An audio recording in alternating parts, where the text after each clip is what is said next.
Don't know if you can hear that on here. That's the lovely sound of my neighbours constantly doing building work for the last 3 months. I don't know if you can hear it. This wasn't the type of video I wanted to do for a first video back after months and months of not videoing. I'm in the middle of a bit of a panic. I wouldn't say it's a full-on panic attack. It's definitely not the worst panic attack I've had. But it's not good. I've been doing really well for a long time, and I think that's why I've not been posting. I've just been so busy with enjoying my life. And things like this are really, make me feel very, very, very vulnerable and worried and scared about posting these kind of videos, just because of judgments, or this is embarrassing. That's a lot of the reason why I get teary, because you just get embarrassed.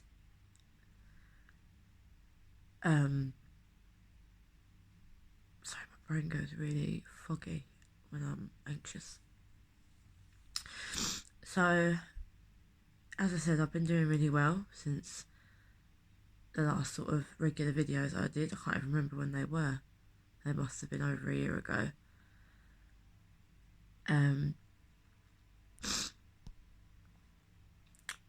Yeah, we've done some major things. I'm also doing this video now because talking helps me to calm down.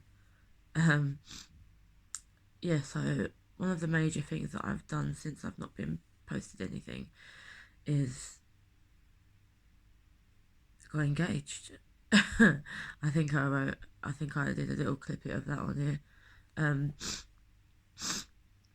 So I made a decision to, sorry if the camera's shaky, it's because my hands are shaking.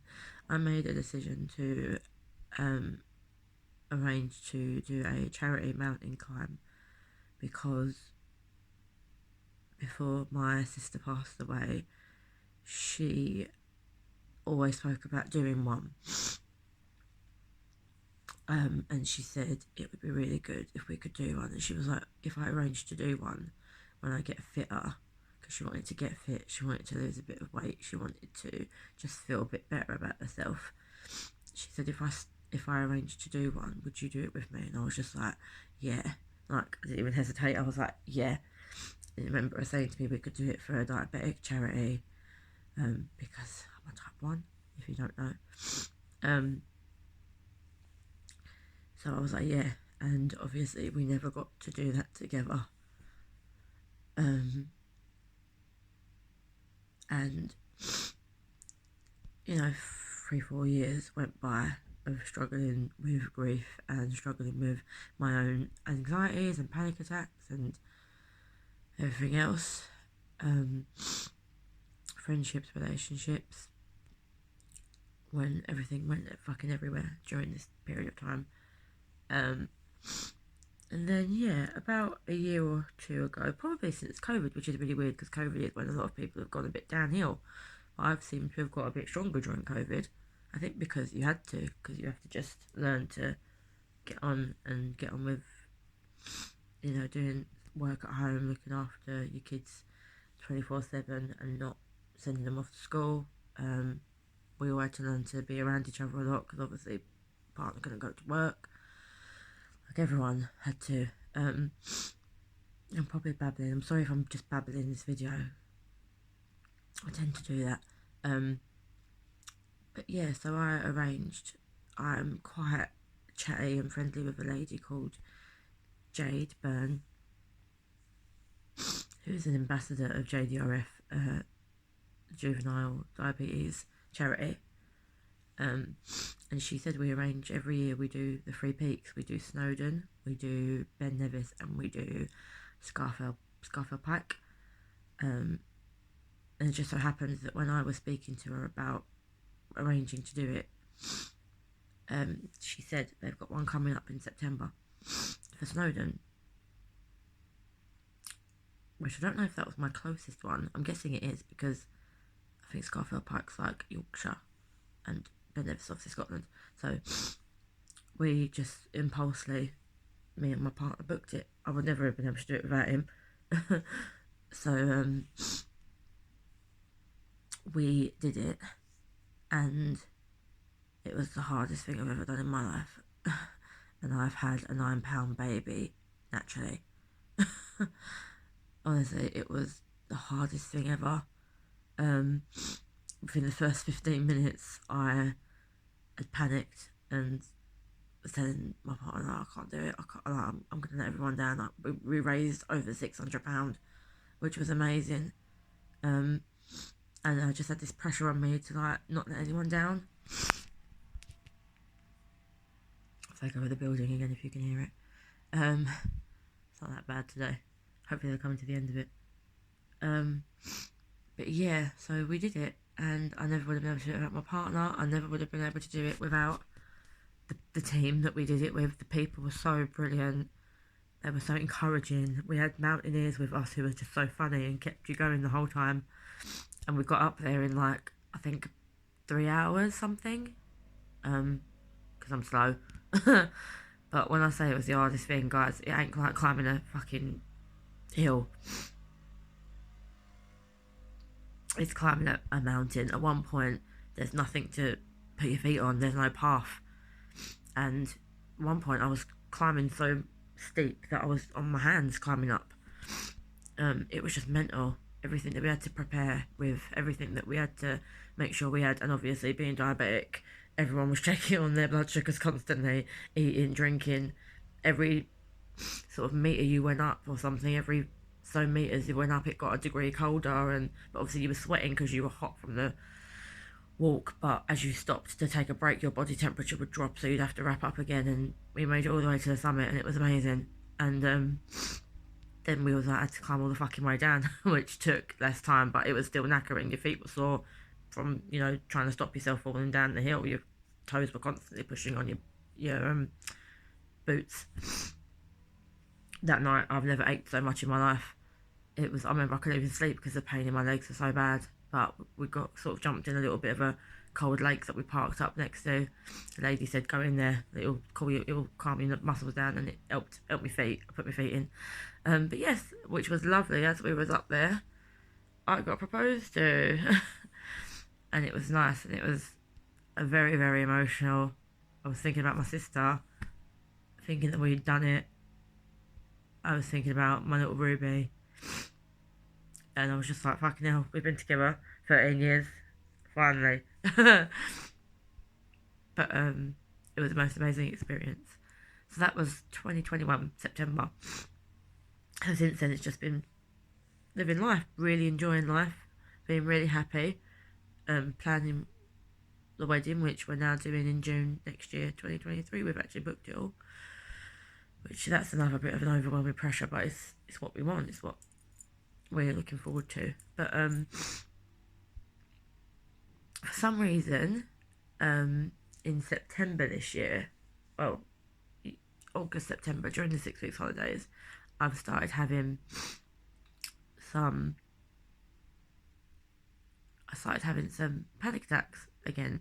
And I haven't had panic attacks for a long time. Even when I've been panicky, like going up Snowdon, I haven't actually had like a full-blown attack. I haven't had one in so long, and I'm anxious a lot, but I've deal with it really well now. Like I feel like I really control it well.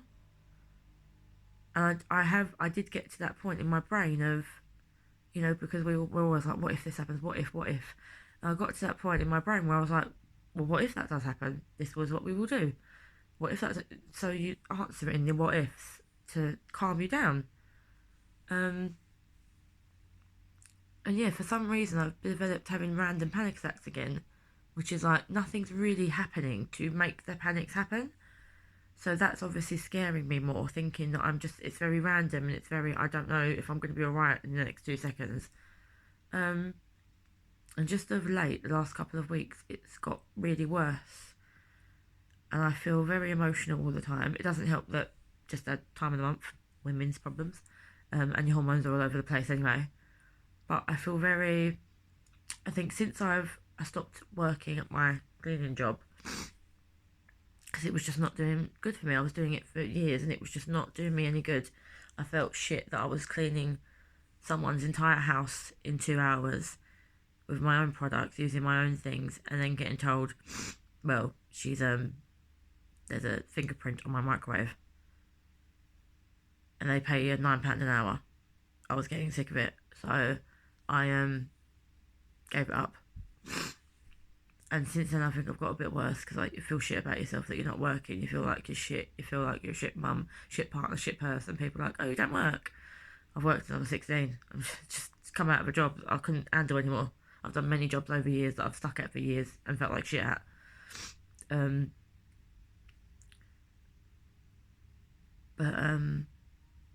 Yeah, so I am starting a new job. I actually did training for it last week, which I was terrified at a sports centre. So I am looking forward to getting into it. I want to get into it. I want to do well at it. I want to get back to work. I want to feel like I have a worth again.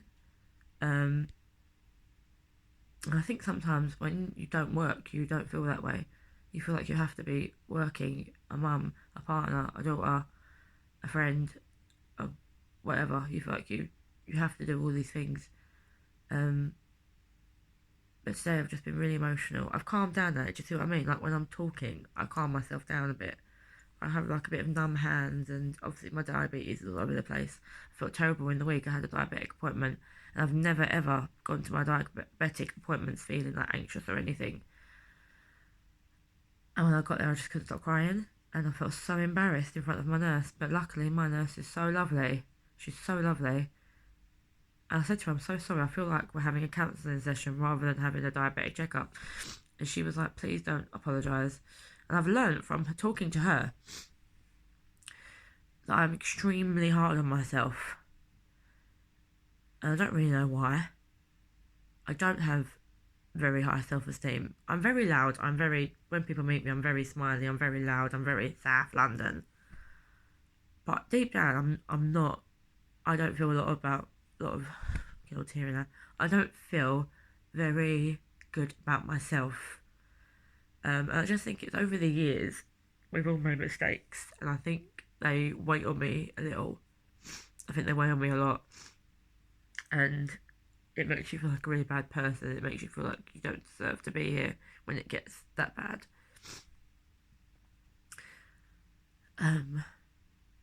Yeah, it's just not good. But I figured out today that it's alright to ask for help. We can't all get doctor's appointments at the moment, but if I can get in to see a doctor, I think I need to just get a bit of medical help to calm myself every day, because it's the feelings of the anxiety that I hate. It's the worry, it's the shakes, it's the heartbeat, it's the dizziness, it's the numbness, it's the dry mouth. It's all of that. And when I'm with Ruby, it's worse because I just am terrified of something happening to me when I'm with her.